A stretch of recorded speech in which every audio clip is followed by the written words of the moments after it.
Big 10 Plus 4 is a member of Odd Pods Media and ASAP All Sports All Plays Network.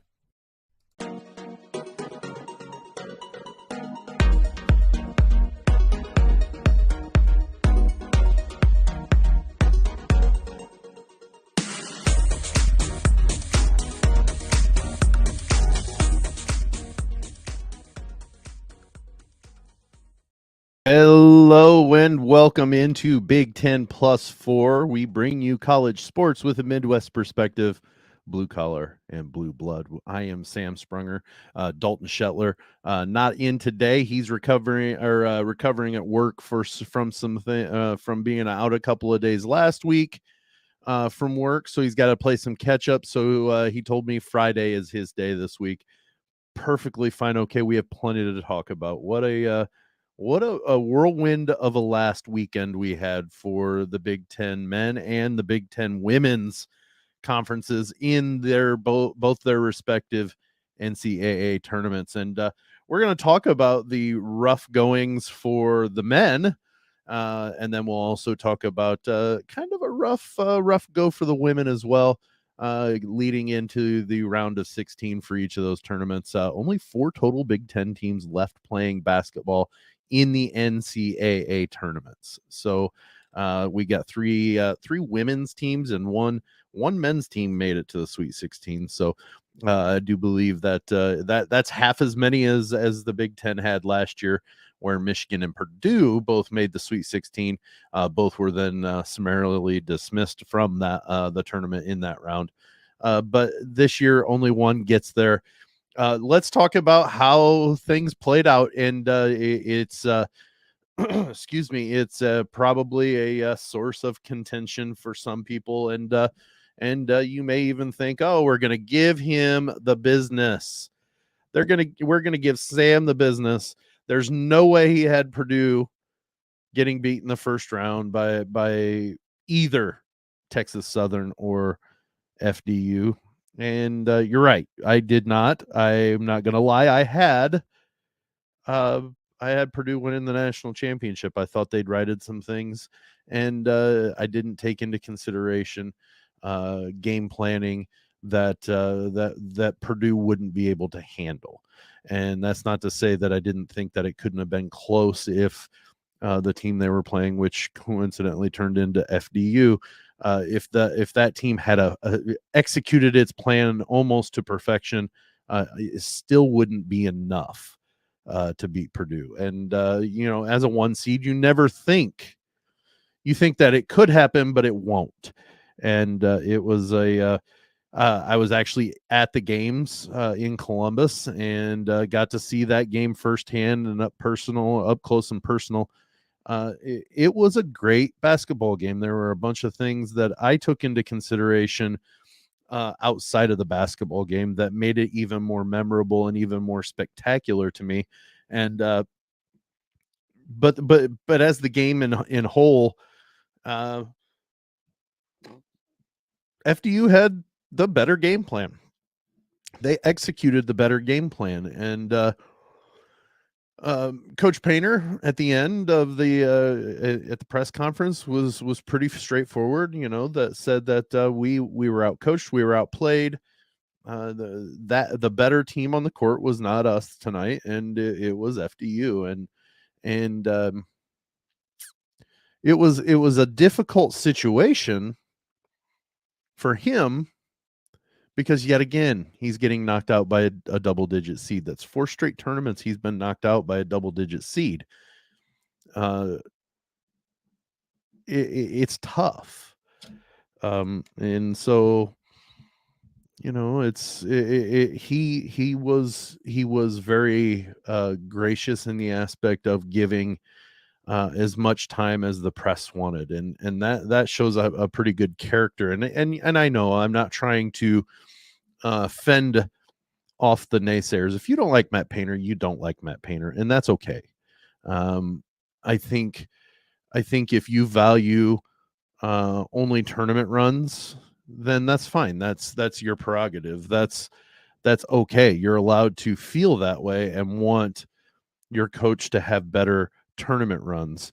And and I've argued this with not argued, but gave my side as being Purdue has made it glaringly obvious that they want the best athletes possible, but they're willing to forego the star level, the star rating level, with better quality people and young men that come in and work hard and do it right.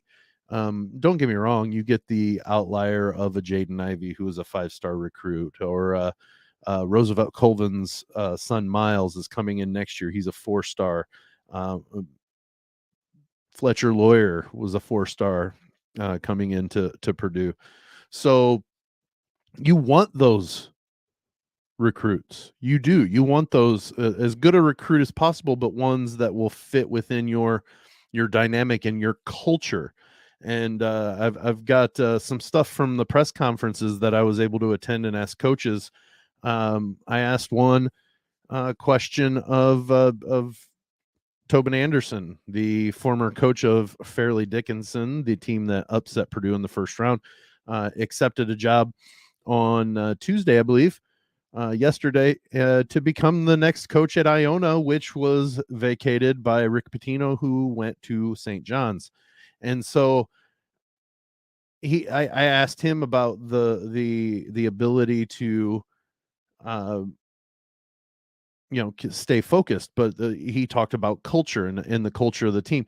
I think what Purdue has done is decided that while they want the best possible, they want a winning culture, they want a hardworking culture that will produce outstanding men after they've left the program. And it's not infallible. There's always going to be the outliers, or there are going to be things that happen to where there are going to be shortcomings of some of the athletes that come in. They may make mistakes and bad choices at times, but they're not going to be uh they're going to be the style of player that they want, the hard worker, the very knowledgeable, the ability to be coachable, all those things. And that produces an overall conference and long time overall season, better overall season, but not necessarily a tournament run. I saw an analysis, and I'm not at all making an excuse for Purdue losing this game. Not at all. Not at all, because you know what? They were supposed to be the better team. They were the better team on paper. They were, I mean, there's no earthly reason why that game should have ended with FDU winning the game. There just is no reason why it should have, and it did. And even Coach Anderson even said, we play that game 99 more times. Purdue beats us every time. But this was the game that we executed, and everything went our way, and we got the win. And hats off to him, because he was just as gracious in that victory as he was the other night after they got beat by Florida Atlantic. But I think Coach Painter, I saw an analysis of the tournament, and the tournament is very if you can get to the tournament and you have a better roster, you're kind of equipped to make a run. The better players tend, not always, but tend to win tournament games. The ability to pull it together and start winning at the right time. So talent does play more into it compared to a regular season. So it makes sense that Purdue overperform or underperforms in the tournament, and I use the air quotes for that. If you look at it that way, I'm not again. There's no excuse for Purdue to have lost. They shouldn't have, but at the same time, it happened. Hats off to Fairleigh Dickinson. That team was full of life, and it was an amazing feeling to be in the crowd.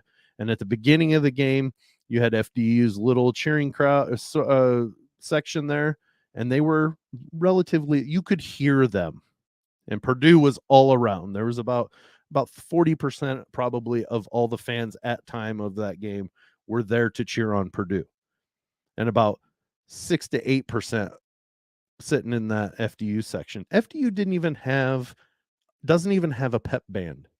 They had to get the University of Dayton to supply their pep band to play FDU's songs. So that in of itself is just another storyline that's a really cool storyline to pull off of that. And you look at halfway through the first half, probably 40% Purdue, 20% for FDU. And by the half, it was about 40-40 with about 20% that just still didn't really have it in them to say, yeah, there's a chance. Halfway through that second half, when FDU was up 5, or, back and forth, it was easily 60-40 in favor of FDU. Every time FDU was making a basket, boom, the crowd would explode. That phenomenon is amazing to witness in person. You can hear it when you're watching on TV. You can hear it. It's a little louder.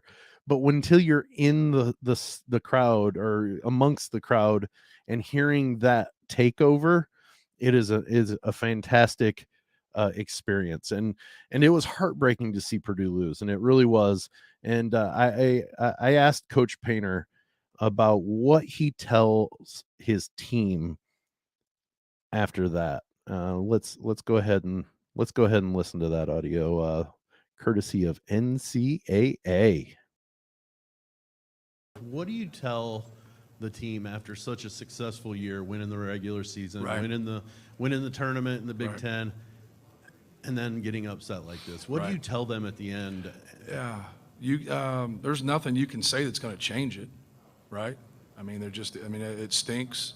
They outplayed us. They outcoached us. I think that's the one thing as a coach that you always face it, and you'll get ridiculed, you'll get shamed, you'll get whatever. It's basketball. You got to get better. You got to keep fighting to get yourself in this position, and then be better. And that's what we have to do. But just told them that I was proud of them. You win the league, you win your tournament, you fight to get in this position. We haven't been in this position as a 1 seed in a long time. And we get here, and then we don't take advantage of that opportunity. But they're good guys. They work hard. It stings. You can get a lot of different people that look at it a lot of different ways. But when you're the one that's actually playing and coaching, and you're the one that invested that time, it's really hard to take. But like I said, we're the ones that got to sit in it. We're the ones that got to hopefully be better because of it. And so Coach Painter was, pretty straightforward. Like I said before, we've got to sit in this. We put ourselves in this position, and he's right. But at the same time, I think it's very there are good things that should be coming on the horizon from Purdue. There's still a question of whether or not Zach Edey returns. He did decline to answer that at the press conference. If he comes back, you've got to look at, there's probably, I personally, as a fan, don't want to see it happen, but there's a good chance that there could be some transfers out, especially with Miles Colvin coming in, William Berg coming off red shirt, that there's some good talent that's going to be coming onto the roster next year. What ones are going to say, I need to leave? I think I don't want any of them to, but there are a few that I could see as potential ones that might think, I'm going to see dwindling minutes compared to what I've had, and it's better if I go start somewhere else. And like I said, do not want to see that happen. But I think it's a possibility, especially if Zach Edey comes back. If he doesn't, then that opens up a position or a spot there that maybe one of those ones that would be potentially a transfer stays, because those minutes open up. Zach Edey eats up a lot of minutes during the game, and if he's not there, then they need to be filled. So there are a few candidates. Kaufman Wren could be one, maybe, because he's not going to be able to play in the position more than likely that he should be playing in. He's kind of been forced to be a bigger position player on the roster. But, like I said, if Edey leaves, then maybe that opens it up to where he wants to stay. Or, I've seen the mention of the likes of maybe Gillis or Newman or even Morton. might want to transfer out. I don't know. Don't want to speculate. I honestly, if they're going to transfer out, it's what they feels best for them, and that's what should be the most important move. And if they have an idea that they want to stay and see this through, then good on them. They're willing to make whatever adjustment to make the roster better. I wish every one of those young men the next steps that they make are in the best interest of themselves, and making sure that they're going to be happy where they're at. If the system is there and available to them, take advantage of it, because you know what? All in all, the program's going to be fine. All in all, you need to make sure that you're fine. So go ahead and explore whatever needs to be done. But that's my little rant on the whole Purdue thing. I had a wonderful experience, even though that was the highlight basically of the time in Columbus. Everybody was talking about the Purdue game, the FDU Purdue game, and so there are possibilities that this will stick around and Purdue could suffer from it, or they could rebound greatly and have a successful year the next year. I would be, if I was a being objective about it, I still think Purdue has a really good season next year, no matter if Edey comes back or if he doesn't. I think it's a good season for them. So a lot coming into the program at the same time as what could stay. I think Purdue's got at least a couple, 2-3 good years before they got to. No, I won't say before they got to start worrying, because they're never going to stop trying to bring in the best players they can. So let's move on from the Purdue game. A couple of teams lost in the first round, and I want to apologize about Friday's stream. I was in Columbus. I thought I had an Ethernet connection in my hotel room. Turned out I didn't. I had a Wi-Fi, low-grade Wi-Fi, I guess, that wouldn't support a stream. So I apologize about Friday's games. But if you would have listened, if you were able to listen, I did say that I think FDU is going to shock the world and beat Purdue, and that I'm kidding, of course. It was a rough morning, because I thought it was recording fine, and by the time it hit the stream, I was watching an embarrassment. So I do apologize. A lot of it would be embarrassing for me to try to go back over. I did say I thought Northwestern was going to beat UCLA, and honestly, it wasn't a bad game. Northwestern giving the Bruins all that they could. And in here in a couple of years, that'll be a Big Ten game. So that's fun. They'll have that game the first time they play in Big Ten conference play.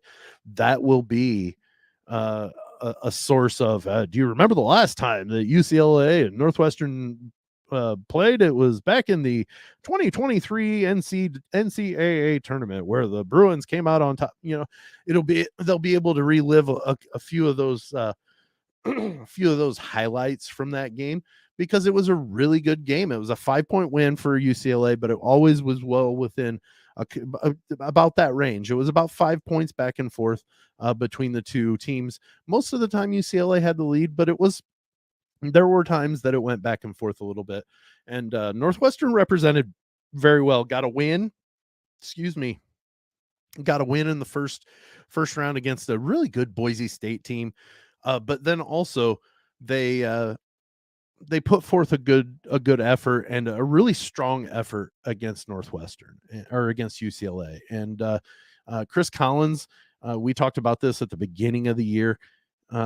He was on the hot seat. He was looked at as probably one that could be dismissed from his job by the end of the season. And he did a really fantastic job getting back. Second place finish in the Big Ten. They won a game in the first round. They battled a number 2 seed, and before they bowed out. I think he's got something to build on going back to next year.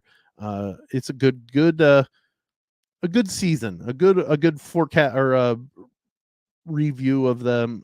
It was clearly a successful season, and it's something they can hang their hat on. and guide towards their next time, whether that be a couple years down the road, maybe even next year, to get back to the tournament and maybe go further, or at least, be one of those where they're a perennial, at least competitor for a big dance spot. Certainly a possibility. So those are a couple that we talked about in the first quarter. We're going to talk some more men's tournament here just after this whistle here. All right. So we start the second quarter off. We're going to pick up right where we left off. We're going to go into the Midwest region where there were 3 Big Ten teams. Iowa got beat in the first round by Auburn. Wasn't even as close to me as the 8 points that it ended. Auburn just kind of always seemed to have that game, even though there was a couple of times that I think Iowa got within a couple of points and maybe even tied it. But it just kind of felt that whatever they had going for them, they were going to Auburn was going to come out on top. They just felt like they had enough. To the other one of the 4 seed, the IU Indiana Hoosiers of Bloomington. They took on Kent State in the first round. This was a lot of people's, and including myself. It was the trendy pick for an upset, and I live in an area where I do see a good amount of MAC basketball, or MACtion as they like to call it. And I've seen Kent State. I saw Kent State play a lot. They had a lot of high profile games where they didn't necessarily win, but they fought hard against Houston. They played well against bigger teams. They were an experienced team. They were well-rounded.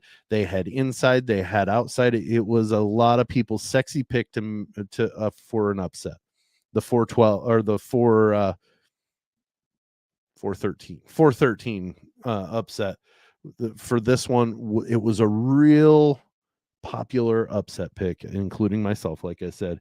And IU did everything. Trace Jackson Davis, fantastic game. Close to a triple-double, had high totals in 4 categories. I believe it was he scored in the 20s, had I think 12 rebounds, 5 assists, and 5 blocks. So I mean, or 4 assists or something. But he had really good totals. Really kind of after you got into the second half, IU just had that wide lead and was just able to keep it there and just keep riding it out. Ended up winning by 11. So I mean, Kent State didn't do horribly. They just couldn't. They didn't have enough in the tank, and IU was playing so very well. But then we go to Penn State's game against Texas. Penn State jumping through into the second round with that game against Texas A&M and handily winning. I thought this could be another upset. I thought maybe Penn State had enough that they could pull the upset of Texas. It looked good for a really good portion of the game, but the Longhorns pulled it out at the end with a 5-point win there, 71-66. So the Lions go home after their round of 32 exit against the Longhorns. Really good season for Penn State. Micah Shrewsbury in his second year at Penn State did a really phenomenal job with his team. Next year might be a tougher year because they're losing a lot. But I think having seen the way Coach Shrewsbury worked there, I think they're in some good they're in some good years ahead of them. Excuse me. And I forgot to talk about IU's second round. They went against the 5-seeded Miami Hurricanes, and it didn't turn out very well. It was a 16-point loss for the Hoosiers. Miami just kind of always seemed to have it about halfway, maybe about 14 minutes left. It was a close game, and Miami went on a little run and kind of ballooned it out and just kind of was able to just keep it going. Ended up winning going away, as they say. 85-69 over the Hoosiers, ending IU's season after one win in the Midwest region. So that takes everybody, but I didn't talk about Maryland's game against Alabama. And honestly, 73-51, that's about all I've got. It's not on at College Park, so it's not a surprise that Maryland maybe didn't have enough in the tank after a really hard fought win against West Virginia in the first round on Thursday. They just didn't have enough in the tank to compete with Alabama. Alabama and Houston, probably your two best teams, even with Marcus Sasser fighting a little bit of a groin injury that might nag around a little bit. But I think Houston's got a really good roster on top of that. And so not much to say. I think Kevin Willard has a lot going on at College Park. If they can just bottle what they can do at home and take it with them on the road, I think Maryland's going to have some really good seasons coming ahead of them here in the very near future. That takes us to the last team, the one that actually advanced all the way into the Sweet 16, the Michigan State Spartans. And we haven't had a show since they played or since they started playing in the tournament. They were the first game that we got to see in Columbus. They were the early game. What a game! Them and USC, the Trojans, came into Columbus, back and forth game. Michigan State just finally wore them down. And I had a question for Coach Izzo after the game about some of his less consistent teams, and I think his response was an absolute gem. So, courtesy of the NCAA, let's go ahead and listen to his response. I want to kind of go off of what you just said. You've taken some of your inconsistent teams on longer runs in tournaments in your career. Is it the win or go home concept in your mind that kind of forces them into becoming more consistent in the tournament? You know, I like to say I hope not, because that means I'm not doing my job all the time, you know, and my job is to get them ready each and every game. But I do think that we talk a lot about tournaments. You know, we talk a lot about the Thanksgiving tournament or the Big Ten or the Big Ten tournament.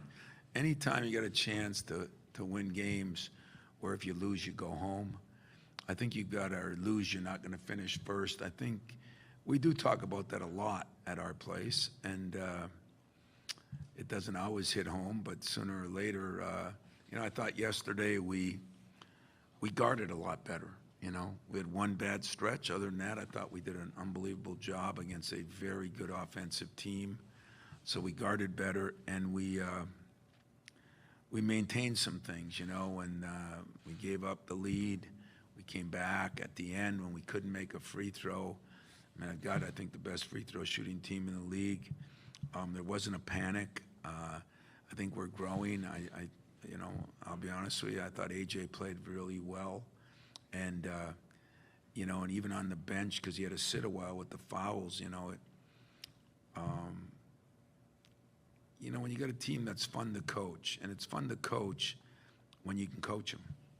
And so I've said this. I mean, some of it's my fault, you know, that I feel like all the things that are going on in the world that you don't, at the end of the day, as I said earlier this week, and I'll say it 100 times, you can do all the different things you can do. You can talk about kids have changed. You can talk about, you know, you can do things different ways. See, somebody didn't listen to you. See, that means that lesson learned. That guy listens to me like my players. Right. Yesterday when you did it, so maybe you should Who knew? give the pregame I figured after speech. 25 times I had it. No, I'm just kidding. That's one of the good guys. You know, I just think that you still got to hold people accountable, and you got to find the right way to do it. And right now, I got a lot more eyes looking at me than raising them, and that's a good sign. So hopefully, we'll keep playing well. And that was after that was on Saturday. That was the day between the game against USC and the game against Marquette. And he talked about like some of his best teams are ones that he does not have to coach. And I don't think that means he's not there, he's not directing, but if something happens to where they know they're doing it wrong, they self-coach themselves. They'll talk to one another and say, hey, we need to get that into line. So I think that it's and that they do preach the winner go home, or winner not get first, is like he called it, with all the tournaments but the NCAA tournament. They're all win but don't win or don't get first place, and it's that lose and be done feeling. So I think that they've ingrained that enough into their culture and play enough of those tournament style games that even if they're not winning those, they know the situation, they know what to be or how it feels to be in that, hey, if we don't win this, we don't get what our goal is. They always go into a tournament wanting to win the tournament. Well, if they don't win, they don't get that. So they get in those situations, and while they may fail that time, when they get into the tournament that at the end of the day matters to them, they've been in those situations. They know what that situation feels like, or at least what it's semblant it resembles what they've been through. So they played an amazingly strong game at times against Marquette. There were times that they looked a little disheveled. They looked like, okay, they were just kind of passing it around the arc and dribbling around and trying to get a route. No, it didn't look like they were running a set play. And you know what? I'm sure every team gets that way. I've watched enough basketball that it is apparent that every team gets that way in a game at some point or another. It's whether or not they can weather that storm and get into a purposely run offense to start producing points. And Michigan State put themselves yet again in position to where they were making the plays. They were causing mistakes and disrupting the opponent's offense while they were on defense. It just was a typical Michigan State in March game. And now they get to go to Madison Square Garden and face off against Kansas State. And Kansas State, great team. Marquette's a great team. USC was a really good, fundamentally solid, good scoring team. And Michigan State put a stop to them, held them to 62. They held Marquette, a number 2 seed in the East, to 60 points. And now they go into the Sweet 16 in the regional rounds as a 7 seed. But I've heard more teams or more people saying Michigan State is the team to beat out of that region now. Well, you got to think. You got 9-seeded Florida Atlantic playing 4th-seeded Tennessee, and then 7th-seeded Michigan State playing 3rd-seeded Kansas State. There are 3 unproven teams in Michigan State. So, you always get into that situation where I've said, you know what, don't take the coaching out of it. Now, I know I just got done saying when I was talking about Purdue that when it gets into a tournament style like the NCAA, the Jimmies and Joes are going to beat the fundamentals hardworking more times than not. But when you've got the fundamental and hardworking coaching some of the better players, that puts those guys at a higher level in my thought. So I wouldn't be surprised to see Michigan State come out of this at all. Not at all. In that region, and before we can go to the break and then get over into the women's tournament, I was able to ask a couple of questions to the teams coaches that were involved in the first bracket where FDU upset Purdue. Coach Tobin Anderson, grateful and gracious in the winners press conference, but after they got beat, he came back and was just as gracious in the loss, I was able to ask him about kind of the time in between their win against Purdue and their game against Florida Atlantic. So let's go ahead and listen to what he had to say. You talked about wanting your entire team to enjoy every single aspect of this, but knowing that you had a job to do, was there at any point that you had to wrangle them in and focus them, or were they there? We talked the other day about the philosophy of 22-2. We break the day down into 24 hours. 22 hours of the day is not, basketball is not the most important thing. Basketball takes a backseat to school, to family, to friends, to social time. But for 2 hours a day, basketball becomes the most important thing. So that was our culture. They were talking, and Meach talked about culture. Like, culture's hard.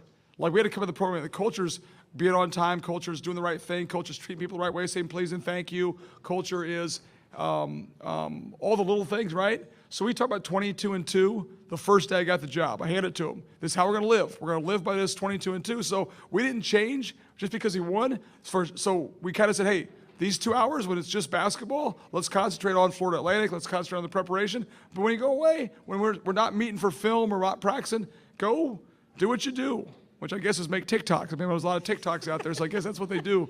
But yeah, so if that's your culture, right? If you lean back on your culture, on the good and the bad days, things end up being pretty good. So, you lose a game, it's still your culture. You win a game, it's still your culture. So we didn't change from our culture at all. And that's credit to those guys, So that was Coach Tobin Anderson, and what a great answer. From day one when he was introduced as the FDU coach, he went in and brought this culture in and said, look, this is what we're going to live by. You give me 2 hours, and then after that, don't make basketball the priority. If you have something else going on, please do it.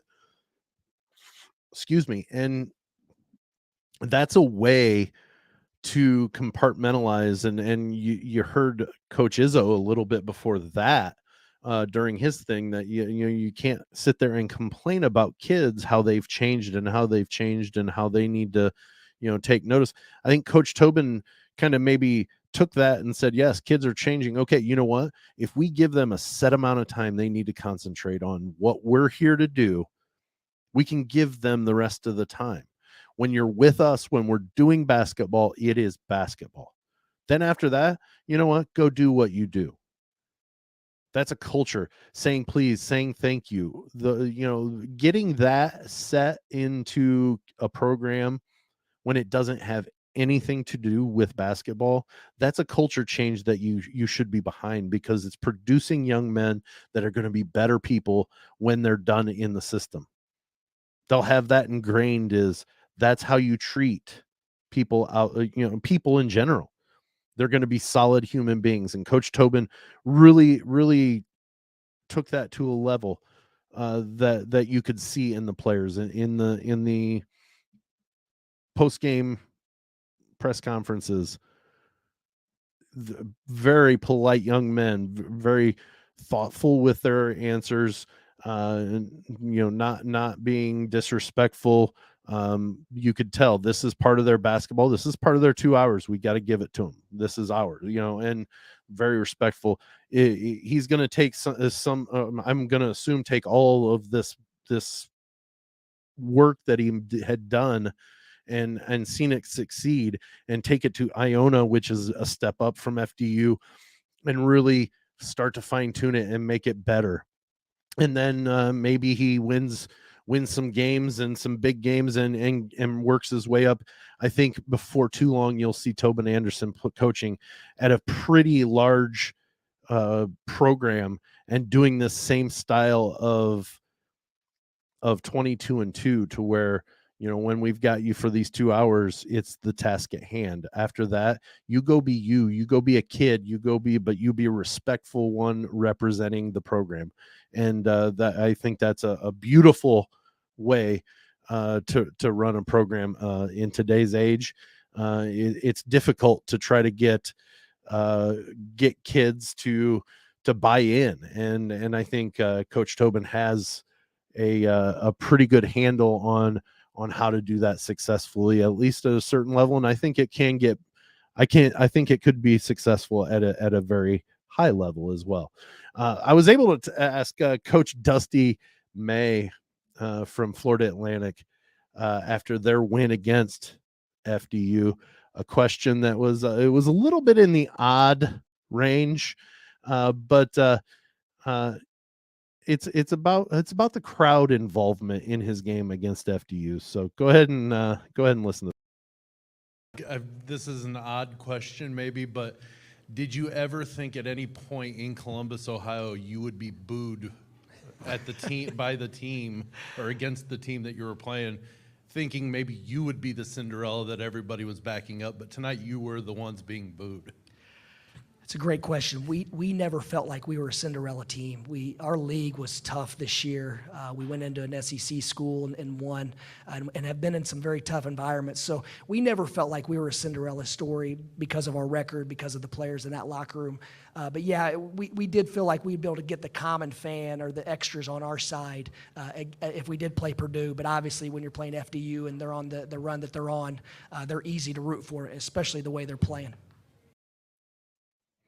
So that was Coach Dusty May from Florida Atlantic. A really good answer that they didn't feel like that they were a Cinderella. And I guess the way he qualified his answer, I think really brought in what I was asking. It wasn't necessarily the Cinderella of whether or not they thought they were Cinderella, but that was exactly what I was getting at was, bringing in the common fan. The common fan would normally be cheering for Florida Atlantic. And every time the Jumbotron at timeouts would show somebody in Florida Atlantic stuff or the players on the bench or whatever, you would hear booing, and it was loud booing. And so it was really a phenomenon that the gentleman and I noticed in the press area was, I'm almost certain they would have never thought they were going to be booed here. And so it was good to get that perspective, because even in the huddle, you can hear that or you recognize it. And maybe it was the first that he'd actually thought about it, which got the laugh response from him. But that was kind of what I was getting at was it's almost comical, because you would have never thought that was what was going to be what would happen as a Florida Atlantic team going into Columbus as a 9 seed, that they would ever be the team being booed during a game that they were playing. And it worked out that way. So extremely long on the first half. We're going to skip right straight into the last quarter. I'm not even going to put a quarter number on it. We're going to talk about the women's tournament here on the other side of the break. So let's go to the half. You are listening to Big 10 Plus 4, hosted on Anchor and StreamYard. Hi, I'm Sam. I'm Richie. I'm Little Matt. And here in the 500 Section Lounge, we are 3 dads who host a family-friendly weekly podcast. Yep, we laugh, we go on tangents, and we talk to great guests. Tangents? I don't know what you're talking about with that. You know, there are gases leaking. All right, okay. Yeah, we have legendary conversations from sports to history and everything in between. So be on the lookout for what we do next. And always be there to grab a listen. This is Beer in Front. Every week I'll talk about a beer that maybe we've forgotten along the way while we get those check-ins and badges. Being the Chicago beer guy, I'll also talk about great craft beer in the city of Chicago. And remember, sometimes the beer in front of you is the best one yet. That's Beer in Front, part of the Odd Pods Media Network.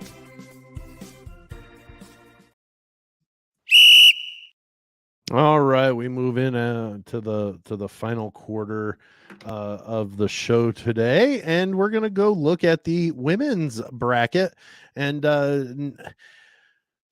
well, it's tough because there are 3 times as many teams in the Sweet 16 as on the women's side as there are the men's, but that only means there are 3. There should have been a few more in some people's eyes, but the 3 remaining are Iowa. They're the 2 seed. in the Stanford region, now the highest remaining seed in that region after the Lady Cardinal get knocked off in the second round by Ole Miss. They are going to take on Colorado on Friday. They will be, I believe it's they're in Seattle. So the Seattle, I don't know, Seattle 4 is their region, and they'll take on the Lady Buffaloes there on Friday night. And if they win, they'll play the winner of Ole Miss and Louisville, the 8 and 5 seeds. So the 8 seeded Ole Miss and 5 seeded Louisville will play. Ohio State is on the other side of the bracket in the I wish they would tell me. They're in one of the brackets. Oh, why isn't it loading? No, but they get to take on. It's still not showing up. They get to take on the number 2 seeded UConn Huskies. It's going to be a tall order for Ohio State, but you know what? J.C. Sheldon, Cody McMahon, and the supporting cast there with the ladies from Columbus. They're well equipped to give a run to UConn. And I'm not saying that they absolutely will, but I think they could beat the Huskies, and they would play either Virginia Tech or the 4-seeded Tennessee Volunteers.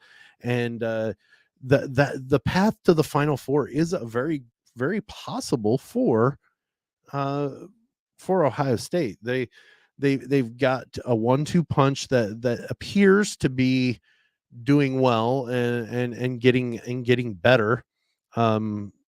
Ohio State's in the Seattle 3 bracket, just in case you were wondering. But they could upset UConn. They could go in, and if they played Virginia Tech, they could upset Virginia Tech, and they could beat Tennessee. They could beat any of the 3 teams that they will play in Seattle to get to the Final Four. They could beat any of those. They could beat UConn, and then either the other 2, Virginia Tech or Tennessee. Those are distinct possibilities. So we go to the other half of the bracket, and the last one, the only one left, excuse me, the number 2 seeded Maryland Terrapins. They're in the Greenville 1 bracket.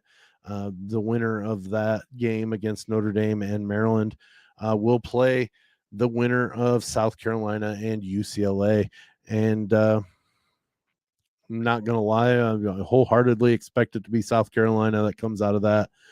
Maryland, really good. We've been talking about how good Maryland could be. And and I even talked to Dalton that if there was a 2 seed that could beat South Carolina, I felt it could be Maryland. That's over Iowa because of what Maryland was able to do to Iowa, and then played extremely tough on a neutral court as well, and could have won that ball game against Iowa in the Big Ten tournament. Just came on the short side of it, but they compete very well. They're very long and athletic. Diamond Miller, a phenomenal basketball player, one that could pace the way along with the supporting cast that could at least get Maryland to the Elite 8. And like I said, if there were a 2 seed that could beat South Carolina, it's not necessarily UConn, because I heard an interesting thing the other day. The last teams that they've lost to, if they played them a second time in that same season, they had a very high win percentage against that team in the second matchup. And teams that they played a second time, if they struggled the first time, they beat them considerably by more points the second time they played them. So that doesn't necessarily bode well for a rematch if it were to come against UConn for the Huskies. Seeing a team a second time allows you to make adjustments to what they're willing and able to do against you. So if you can get the element of surprise, and that's why a tournament is such a volatile and potential. That's why it's so amazing. It's win and go home, or lose and go home. So like even if you just have a bad day and the other team has a great day, if you end up losing that game, there is no tomorrow. Whereas if you had a series of 3 or whatever, more than likely the better team's going to win 2 out of those 3. It's not always the case. Sometimes that one win for the lower seeded team really deflates the favorited team, and they aren't able to respond, or the matchups just always seem to be in that team's favor that was the lower seed. But more than likely, the higher seeded team is going to win a best of 3 or more. It's just a way of things settle out, and then all of a sudden the talent and your overall production for a year comes out in a long series. So that's not to say I think Maryland will beat South Carolina, because South Carolina 72-40 over Norfolk State, 76-45 over South Florida. They're playing very good basketball. They're well on their way to being undefeated a second year, or for this year. But it's not an impossibility. So Saturday at 2, they'll take on UCLA. But Saturday at 11:30 a.m., Maryland and Notre Dame take on one another. And I think that's going to be a fantastic game. I love the Irish. They've had some injuries that could pull away from them a little bit, but still a very strong matchup for the Lady Terps. So where if they can come out of that, they might be able to use that as kind of a springboard against South Carolina, and maybe get that quick punch in early, and get the Gamecocks reeling a little bit, and maybe see what you can do about keeping the favorites at bay, keeping them at arm's length, kind of like what FDU did to Purdue on the men's side, where they just hung around. And at that time where they could have easily given in, they kicked it into a different gear and got another punch in, and was able to take them down. Maryland could do the same. And it's really a fun thing to think that a number 2 seed would need to do that, but it's very similar in the aspect of how much of a favorite South Carolina is. So it's the next weekend. It's going to be an interesting time, because by the time we come back on Friday, we'll have half the Sweet 16 on the men's side done, and none of the women's side are done yet. So we could be seeing a pretty productive weekend for Big Ten teams, even if it's maybe not Final Four totals. I know we didn't talk about IU getting upset, but at the same time, great seasons for each of these teams. Any of these teams, even though you didn't necessarily make it to the Sweet 16, if you made it to the tournament, that's an accomplishment. That means you're one of the 68 best teams, and there are 300 plus teams playing Division I basketball on both sides of the basketball, men's and women's, and to be one of the top 68, that's a big feat.